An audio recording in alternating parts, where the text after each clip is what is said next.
Pues hola, muy buenas tardes a todos, compañeros, maestros, esperamos que se encuentren súper bien. Nos vamos a presentar muy rápido con ustedes. El día de hoy a nosotros, el equipo 5, nos tocó compartir con ustedes el tema de diagramas de clases en UML. Entonces, te voy a presentar rápidamente a todos los integrantes de este equipo, que son Nashka, Pau, yo, tu servidora Itzel, Paloma, César, Fátima y Osvaldo, ¿ok? Entonces vamos a arrancar esta presentación súper rápido. Esperamos ser lo más concretos posible contigo y yo voy a dejar las cámaras y los micrófonos a mi compañera Paola para que te explique conceptos y características básicas de estos diagramas. Entonces, Pao, cámaras y micros, todos tuyos. Ok, vamos a comenzar por explicar qué son los diagramas de clase. Los diagramas de clase son un tipo de diagrama de estructura estática que traza claramente la estructura de un sistema concreto al modelar sus clases, atributos, operaciones y relaciones entre objetos.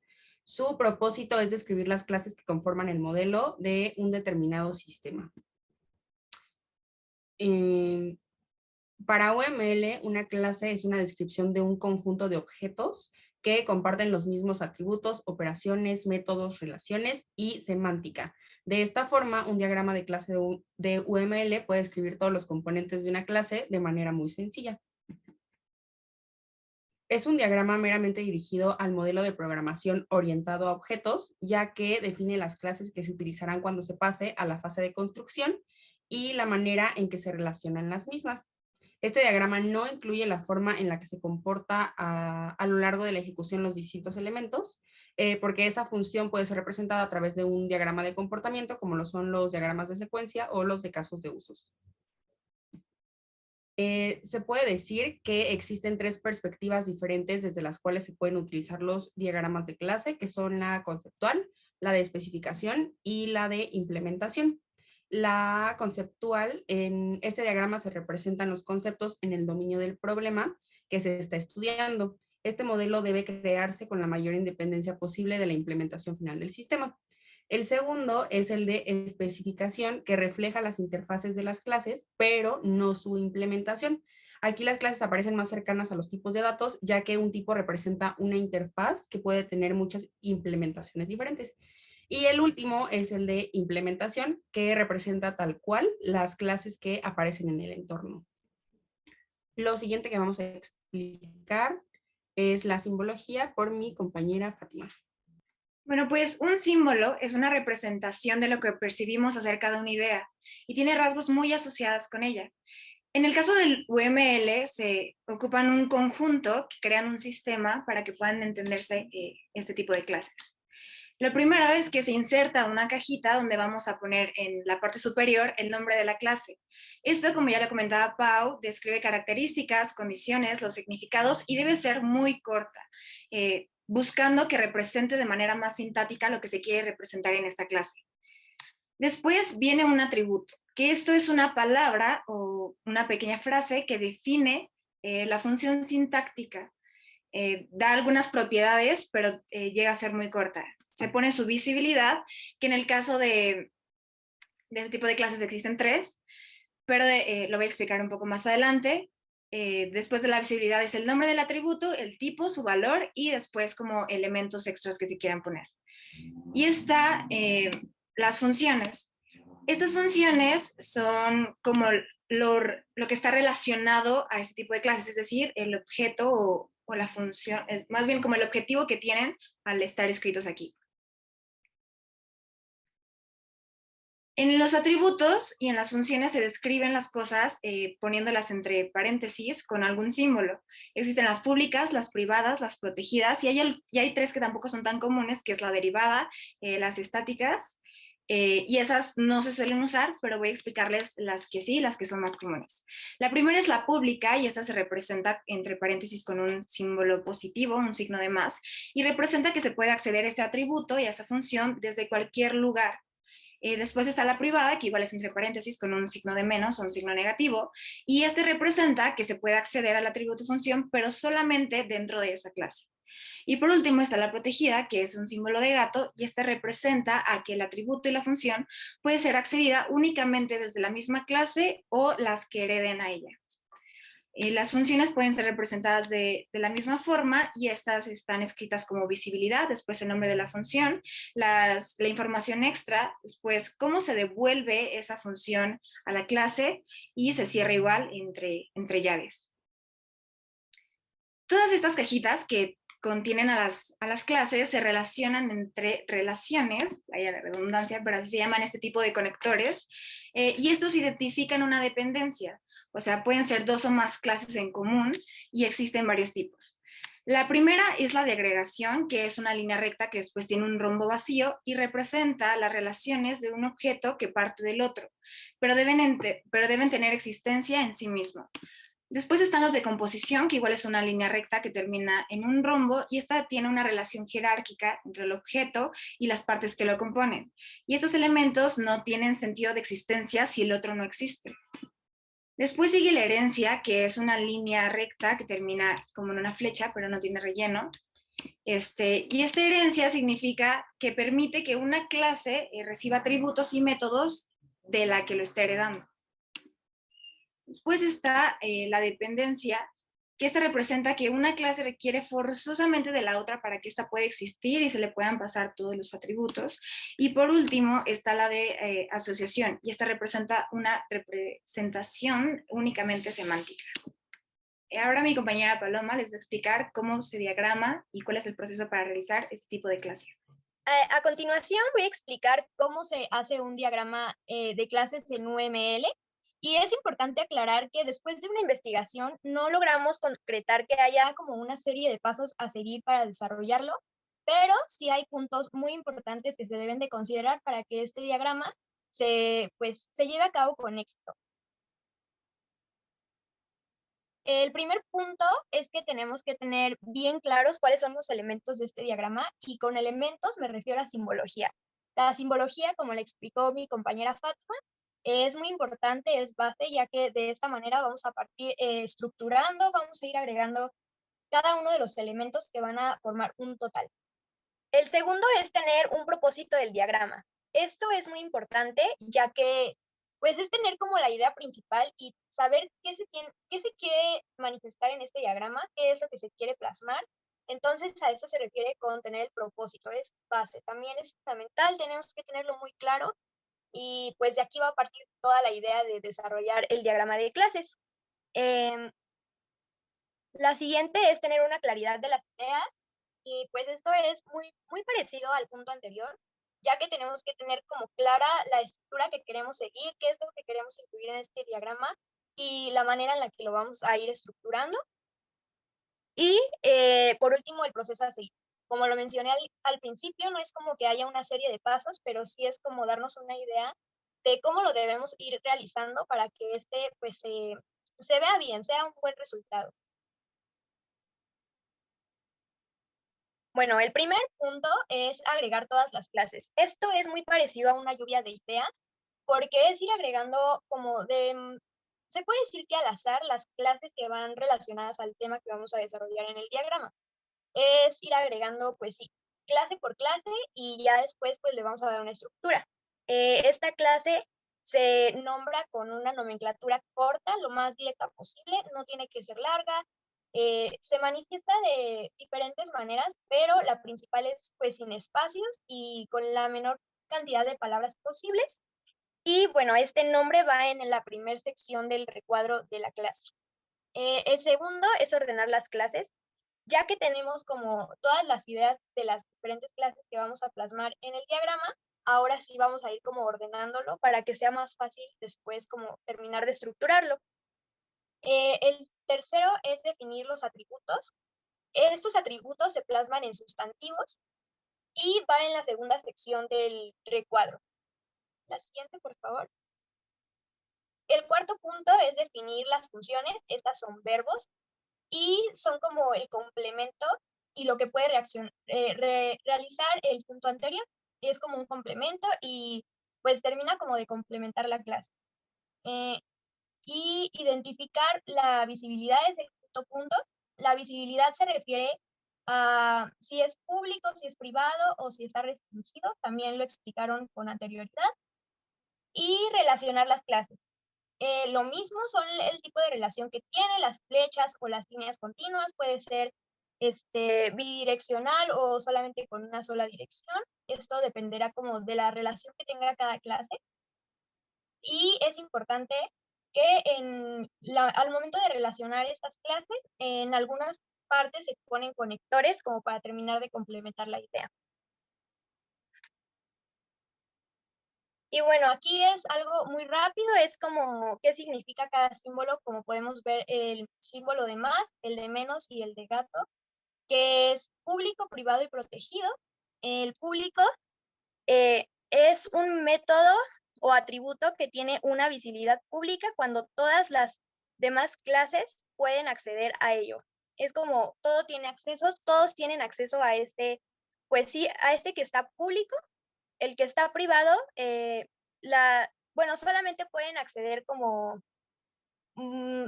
clases muy restringidas o prácticamente ninguna. O sea, está totalmente privado, son como datos que no están visibles a cualquier tipo de público. Y el protegido, que solamente tienen acceso a algunas clases y con ciertas características que se relacionan de diferentes maneras. Y eso sería todo. A continuación, mi compañera Nashka va a empezar a ejemplificar este tipo de diagramas. Ahora vamos a hablarles de los ejemplos.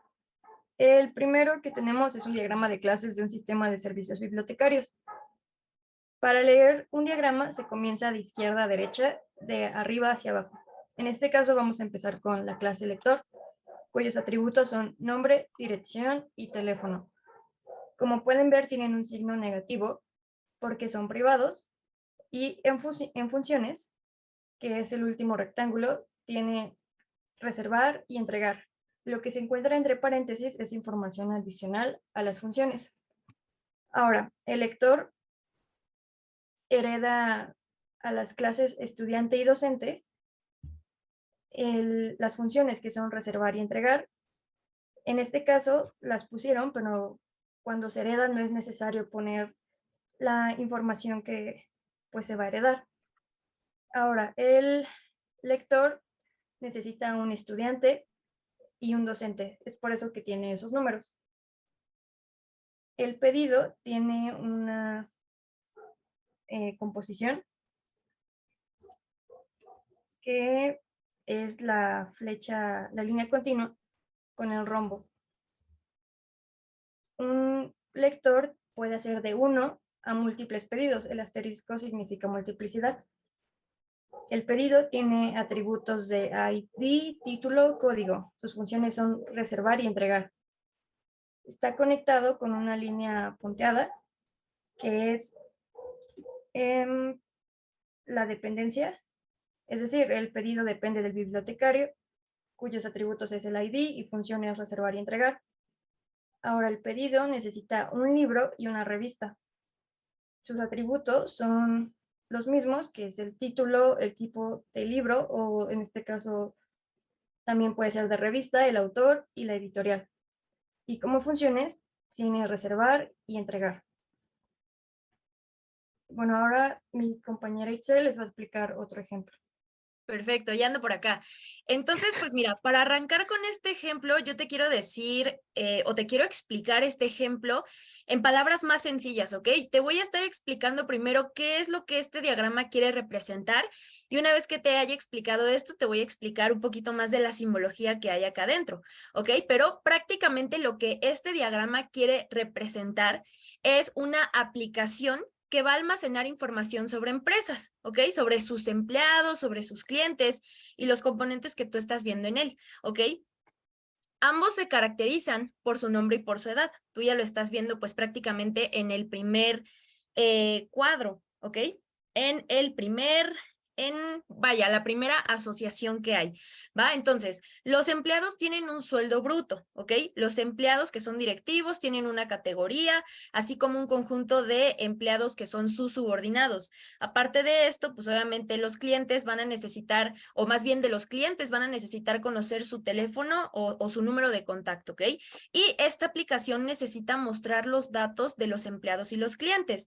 Prácticamente esto es lo que se representa en este sistema. sistema. Así como ya te estuvo explicando Fati, así como ya te estuvo explicando Nashka, de igual manera aquí se puede ver la simbología, ¿ok? Lo primero que nosotros tenemos, te digo, en la primera asociación, van a ser las personas que están dentro de esta empresa. Como tú estás viendo, de este componente, vaya, de este nombre, se quiere conocer las características del nombre y la edad.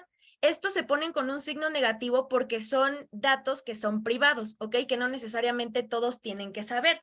Y dentro de las funciones, pues está el signo positivo con mostrar. Vaya, esto se pone público porque no hay ningún problema, ¿ok? En la parte de las funciones. Si te das cuenta, para todo esto se está heredando la parte del empleado y la parte del cliente.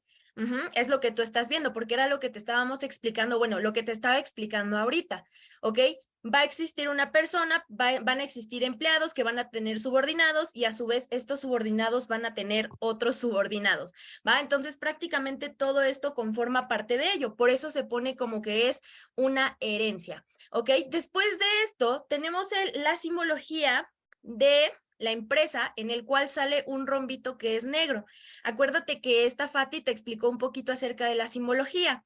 Esto prácticamente lo que representa es que todos deben de estar dentro de vaya, de este nombre, de este cuadro, para que funcione, ¿ok? Acuérdate que el rectangulito negro vaya, el rombito negro significa que todos deben de estar, absolutamente todos estos componentes que yo te acabo de platicar deben de estar, porque al final de cuentas, si tú te das, valga la redundancia, ¿no? Si te das cuenta, todos estos componentes forman a la empresa, ¿ok? Entonces es importante y necesario que estén todos y cada uno de estos componentes, hablando de los empleados, de los directivos, de las personas, ¿ok? Y por otro lado, vamos a tener un componente con un rombo que es transparente, que significa que se compone para hacer algo. Al final de cuentas, es necesario que existan empleados, que existan directivos, que existan, vaya, en algo más general, que existan personas para poder conformar una empresa. Pero también es importante, también es un componente muy, muy importante, los clientes que vaya a tener esta compañía, ¿ok? Entonces, prácticamente esto es lo que quiere representar este ejemplo, los empleados de una empresa y los componentes que tiene, ¿ok? Entonces, pues listo, ya terminé de compartir mi ejemplo, entonces ahorita yo voy a ceder cámaras y micrófonos de nuevo a mi siguiente compañero para que explique, me parece que ventajas y desventajas de este tipo de diagramas. Gracias, Itzel, por pasarme la palabra. Yo les voy a presentar las ventajas de este modelo. La primera es que este modelo ilustra modelos de datos para sistemas de información, sin importar que simples o complejas sean. Eso quiere decir que puede ser grandes o chiquitos y siempre va a ser lo mismo. Puede comprender mejor la visión general de los esquemas de una aplicación. Eso quiere decir que cualquier esquema que queramos representar con este modelo va a ser de lo mejor para que las demás personas comprendan. Y esto es de lo que va al siguiente punto. Este expresa visualmente cualquier necesidad específica de un sistema y divulga la información en toda la empresa. También es muy importante que las demás personas dentro de la empresa sepan lo que queramos o lo que queramos expresar en estos diagramas. El otro punto es también que es crear diagramas detallados que resaltan cualquier código, como ya anteriormente habíamos dicho, un código específico que será necesario programar y implementar en la estructura de la empresa. Y creo que lo más importante de este también es que está abierto a nuevos avances y es flexible a los cambios, porque pues como ya dijimos, se puede usar en diferentes tipos de sistema. A continuación les van a presentar las ventajas por mi amigo César. Muy bien. Así como existen ventajas de estos diagramas, también existen desventajas. Y empezamos comentando que el método a veces tiende a ser muy lento, ya que así como pueden haber diagramas muy pequeños, hay empresas en donde pueden ser demasiado grandes y puede llevar muchísimo tiempo en hacerlo. También se centra en una vista fuerte estática del sistema. Además, una de las desventajas de estos diagramas es que no se presta con facilidad al diseño de sistemas distribuidos, ya que en tales sistemas cobran importancia factores como la transmisión, serialización y la persistencia. También, generalmente, no son documentos que se mantienen actualizados, por lo que no funcionan como una documentación a largo plazo. Además, las desventajas de estos diagramas es que siempre ha sido muy criticado por su carencia de una semántica precisa, lo que ha dado lugar a que la interpretación de un modelo UML no pueda ser objetiva. UML también no cuenta con manera de describir tales factores, es decir, que no se puede, por ejemplo, usar UML para señalar que un objeto es persistente o remoto, o que existe un servidor que corre continuamente y que es compartido entre varias instancias de ejecución del sistema analizado. Y es por eso que estos no funcionan como documentos actualizados. También los diagramas de clase UML especifican qué clases hay y cómo están relacionadas estas, pero no cómo interactúan para alcanzar comportamientos particulares. Y por último, dentro de una empresa es más probable que los diseñadores recién llegados al proyecto aprendan más de los diagramas que se centran en el comportamiento, como por ejemplo diagramas de estado o diagramas de secuencia.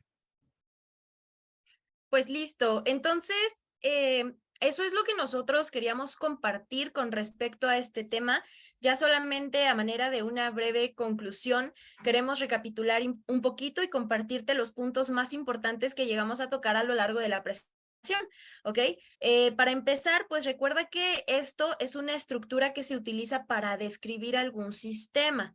¿Ok? Esto va a estar dirigido totalmente al modelo de programación y va a estar compuesto por simbología, que a nuestro parecer es simbología bastante sencilla. Como tú lo acabas de escuchar, tiene tanto sus ventajas como sus desventajas, pero para nosotros que estamos estudiando una licenciatura en negocios digitales, vemos una gran importancia en conocer y pues obviamente también aplicar todos y cada uno de los diagramas que nos están compartiendo, bueno, que nos está compartiendo el profesor Rodrigo para poder aplicarlo a lo largo de nuestra experiencia laboral, ¿ok? Entonces esperamos que haya sido de su agrado, que haya sido lo más concreto posible y que te hayas llevado muchísimo valor de esta presentación.